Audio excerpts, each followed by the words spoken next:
So I am today going to be switching over from using my old server Zeus to my new server Loki. I got my new card in place. I got the cabling that I need to hook up the mini SAS connectors to the backplanes. I can't wait to get everything switched over, but I've been waiting until I got all the pieces. So I do have this apart a little bit. I got to continue to put it back together and put everything into my server rack and switch everything over. So that's going to be interesting. Expect a video on that.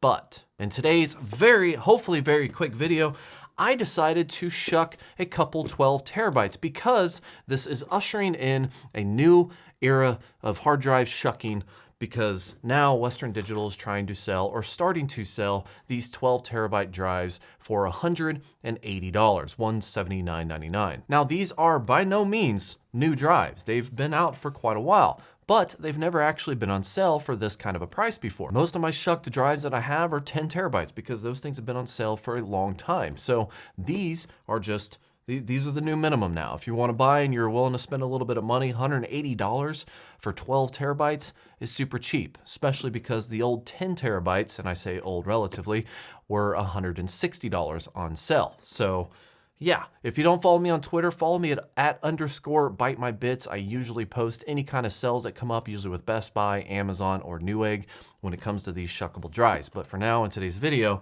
I'm going to take this thing apart. I'm going to see what exactly is in both of them. And then I'm actually going to do one simple little basic test.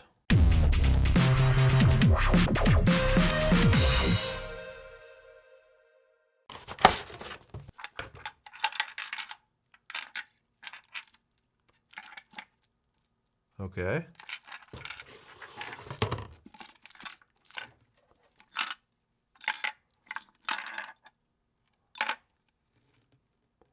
Yeah, that should not be.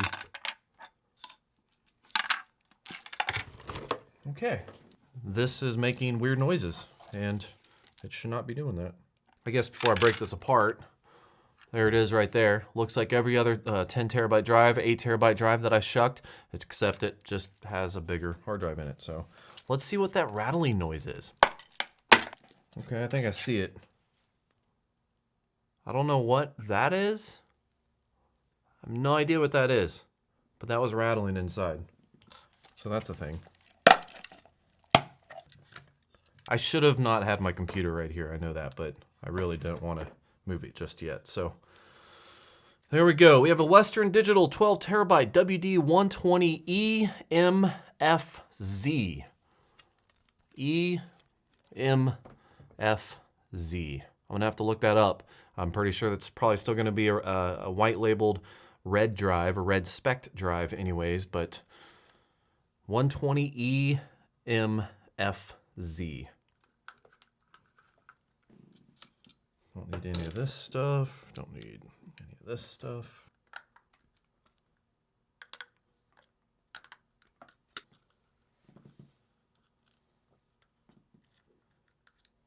Now, the one simple test that I want to run today is actually, I had reports from some people, actually, a couple different people that said that they didn't have to do the third pin modification in order to get this to work.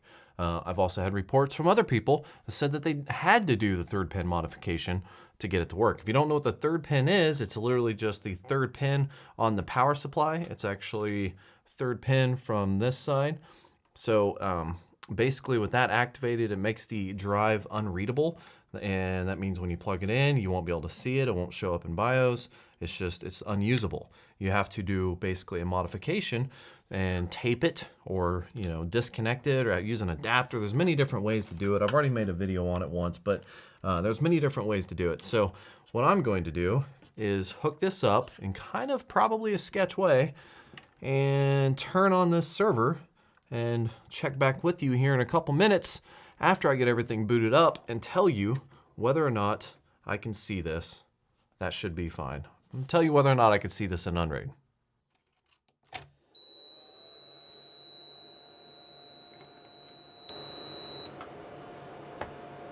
That's a power supply thing. So I'm only using one power supply. This thing freaks out if you don't have all power supplies being used.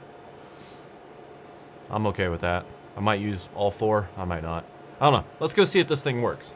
to answer the question, no, I tested it in here. It did not show up in Unraid as a viewable drive, which means it was not getting the power it needs, which means it needs the 3rd pin modification in order to work. I even plugged it into my DVR system just because it's another running system and it has Windows on it, and that's the only other thing I have that's easily accessible, and I could not get it to show up there just to make sure it wasn't anything on here. So it looks like you still need to do 3rd pin, at least on some of them, in order for it to work in a regular system. So that's kind of a letdown. I was kind of hoping maybe Western Digital is like, you know what, maybe we're not going to do that this time around, but it is what it is.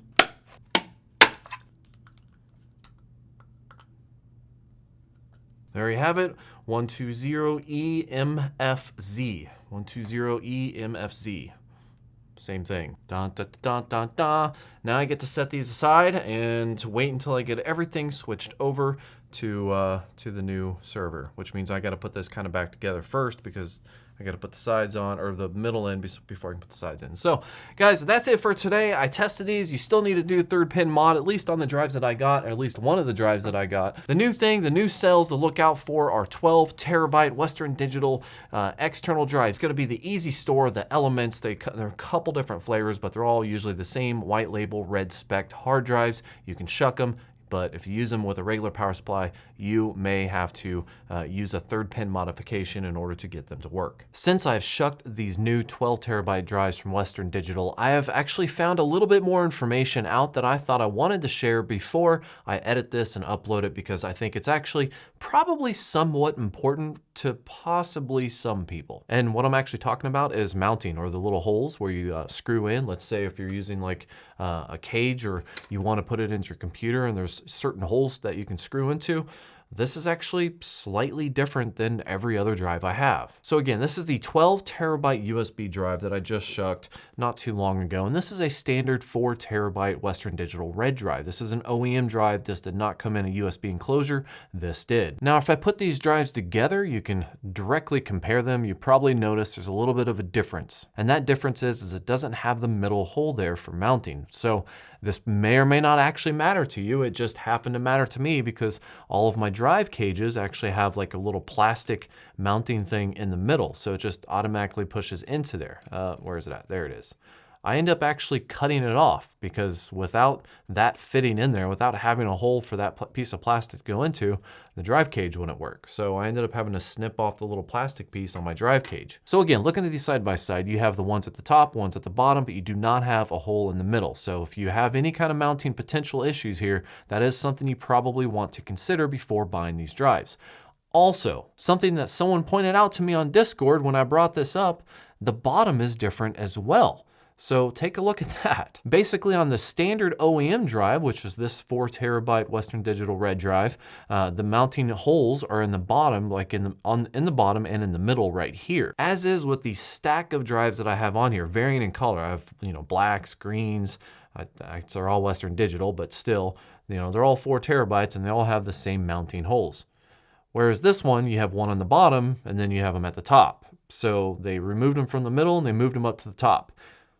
And the only thing I can really say about this is, to be honest, I haven't bought any new recent like 10, 12s, anything like that, recent hard drives that are OEM drives. So I don't know for sure if OEM drives have this. The pictures online show that they do. Everything that I could find as far as image-wise online shows that they do. So I'm thinking that this is just a USB enclosure only feature where they're going to remove one of the mounting holes or they're going to relocate the mounting holes from the back here.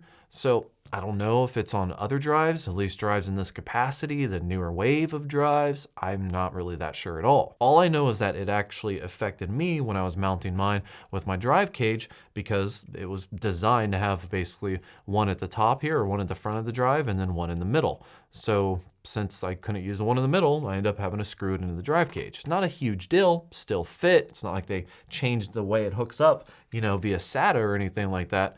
but it still is possibly an issue for somebody else out there. So I just wanted to take a moment and show you the difference, just so you know if you're thinking about running out and buying these drives, just to make sure that you're not gonna have any issues with your drive cages. But other than that, I have actually done a lot of work. I got these 12 terabytes moved over as my primary parity disk in Loki. Loki is now live and in the server room, although I may or may not have broken something. So the video on that is delayed. Look out for that. It's going to come soon as the replacement parts come in the mail. So slightly embarrassing, totally going to share it with the world. Hopefully you guys hang out for that. Thank you for watching. Like and subscribe and have yourself a great evening.